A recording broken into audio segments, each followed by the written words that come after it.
आज अरुण की तबीयत खराब होती है, इसलिए वो कॉलेज नहीं जाता। लेकिन ये बात कोई जैक्सन को मैसेज के जरिए बता देता है। ये खबर सुनकर जैक्सन अपने ग्रुप के साथ जाता है और अरुण को बुरी तरह पीटने लगता है। इसी बीच उसके बगल के कमरे में प्रतीक नाम का लड़का होता है। तभी उसे अरुण की चिल्लाने की आवाज आती है। वो भागकर अरुण के रूम में जाता है तो देखता है कि जैक्सन की टीम अरुण को बुरी तरह मार रही है। वो जैक्सन और उसकी टीम को इंग्लिश में कुछ गालियां देता है, लेकिन उन्हें कुछ समझ नहीं आता क्योंकि उनको इंग्लिश नहीं आती, इसलिए वो चुपचाप वहां से चले जाते हैं। अगले दिन ये बात दर्शना को पता चलती है और वो प्रतीक के साथ कॉलेज के प्रिंसिपल से उन तीनों की कंप्लेन कर देती। दर्शना अरुण से पूछती है, तुम उन तीनों से डरते हो? अरुण बोलता है, मैं किसी से नहीं डरता। दर्शना कहती है, तब तुम उनके सामने से गुजरो, मैं उनको दिखाती हूँ। अरुण भी ऐसा ही करता है। वो पूरे एटीट्यूड में तीनों के सामने से जाता है। दर्शना भी उसे फॉलो करती है। जब अरुण उन तीनों के पास जाता है तो दर्शना अरुण का हाथ अपने कंधे पर रख लेती है और तीनों को लूली देखते हुए जाने लगती है। तीनों जैक्सन का मजाक बनता देख अरुण बहुत खुश होता है। अब अरुण को भी यकीन हो जाता है कि दर्शना भी उसे चाहने लगी है, इसलिए अरुण दर्शना को रात में मिलने के लिए मैसेज करता है। दर्शना भी मान जाती है और रात होते ही दर्शना चुपके से अपनी दोस्त की मदद लेकर हॉस्टल से बाहर निकल आती, जहाँ अरुण उसका इंतजार कर रहा था। अब वो दोनों एक बीच पर जाते हैं जहाँ अरुण दर्शना को प्रपोज कर देता है। पहले तो दर्शना थोड़ा शर्माती है, लेकिन फिर वो भी प्रपोजल को एक्सेप्ट कर लेती है। अब ऐसे ही दिन बीतने लगते हैं। एक दिन एंथनी अरुण से कहता है, मैं काफी टाइम से एक लड़की से ऑनलाइन चैट कर रहा हूँ और आज उसने मुझे मिलने के लिए केरला बुलाया है, लेकिन यार मुझे अकेले जाने में घबराहट हो रही, क्या तुम मेरे साथ चल सकते हो? अरुण भी उसके साथ जाने के लिए राजी हो जाता है। अब एंथनी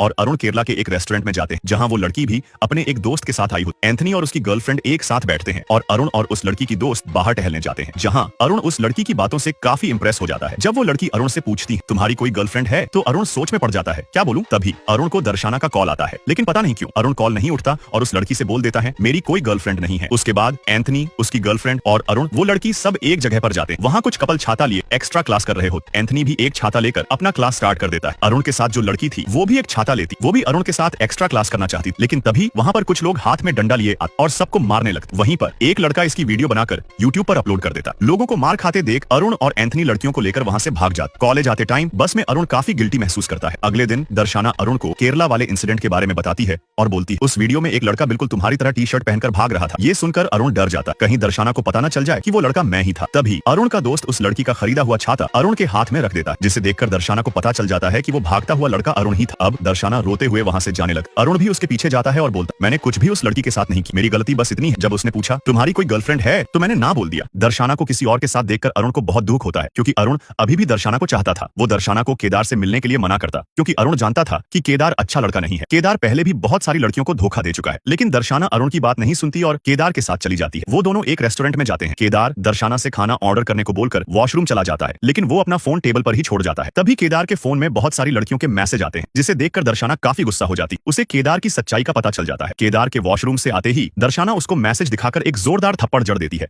और वहां से चली जाती है। अब रात को केदार दर्शना को कॉल करके बोलता है, तूने मुझे थप्पड़ मारकर अच्छा नहीं किया, अब तू देखना मैं क्या करता हूँ। मैं पूरे कॉलेज में ये बताऊंगा कि तू मेरे साथ सोई थी और तू मेरे बच्चे की माँ भी बनने वाली थी, तब देखना तुम्हारी इज्जत कैसे पूरे कॉलेज में नीलाम होती है। ये सुनकर दर्शना काफी डर जाती है। केदार दर्शना के साथ ऐसा करने वाला है, ये बात कोई अरुण को बता देता है। ये सुनकर अरुण को काफी गुस्सा आता है और वो केदार को दर्शना के सामने बहुत बुरी तरह मारता है, जिस पर दर्शना अरुण को थैंक यू बोलने की बजाय उस पर गुस्सा करती है और बोलती है, तुम मेरी लाइफ में टांग मत अड़ाओ। अरुण केदार को मारकर दर्शना की इज्जत बचाता है, लेकिन दर्शना उसे थैंक्स बोलने की बजाय उसी पर गुस्सा करने लगती है। वो बोलती है, तुम दोनों एक जैसे हो, तुम्हारे लिए लड़कियों की फीलिंग्स कोई मायने नहीं रखती। ये सुनकर अरुण को बहुत बुरा लगता है और अब वो खुद को बदलने की सोचता है। अगले दिन अरुण अपने रूम की सफाई करता है, लेकिन उसके दोस्त फिर से रूम में शराब पीने लगते हैं, जिससे अरुण को काफी गुस्सा आता है और वो रूम छोड़कर अपने एक दोस्त के घर चला जाता है। अरुण अब बिल्कुल बदल जाता है। वो अच्छे से पढ़ने लगता है, जिससे उसके सेमेस्टर के रिजल्ट में काफी फर्क आता है। वहीं पर सिल्वा नाम का एक लड़का था जो पूरी क्लास में सेकंड आया था। क्लास के बाद अरुण और एंथनी बैठे थे, तब अरुण बोलता है, मैंने सुना है सिल्वा अपने घर पर कंबाइंड स्टडी चलाता है, हम लोग भी ज्वाइन करें? इस पर एंथनी भी मान जाता है और वो लोग सिल्वा के पास जाते हैं और उसकी स्टडी ज्वाइन करने को कहते हैं। सिल्वा भी मान जाता है। सिल्वा उन्हें लाजपति के घर ले जाता है, जहां वो लोग पढ़ाई किया करते थे। अब अरुण और एंथनी दोनों की कंबाइंड स्टडी चलती रहती है। दोनों मन लगाकर पढ़ाई करते हैं, जिससे दूसरे सेमेस्टर का एग्जाम दोनों का अच्छा जाता है। अब कुछ ही दिन बाद सेमेस्टर का फाइनल रिजल्ट आता है, जिसमें सिल्वा फर्स्ट और अरुण क्लास में फिफ्थ आता है। अरुण ने पिछले सारे सब्जेक्ट्स जिनमें वो फेल हुआ था अब अच्छे से पास कर लिए थे, इसलिए सिल्वा और एंथनी अरुण से पास होने की पार्टी मांगते हैं। अरुण बोलता है, शाम को मिलो, हम लोग खूब मस्ती करेंगे। अरुण क्लास खत्म करके पार्टी के लिए निकलता है। तभी वो देखता है कि क्लास के सारे लोग कहीं भाग रहे हैं। जब वो लोग वहां जाकर देखते हैं तो उन्हें पता चलता है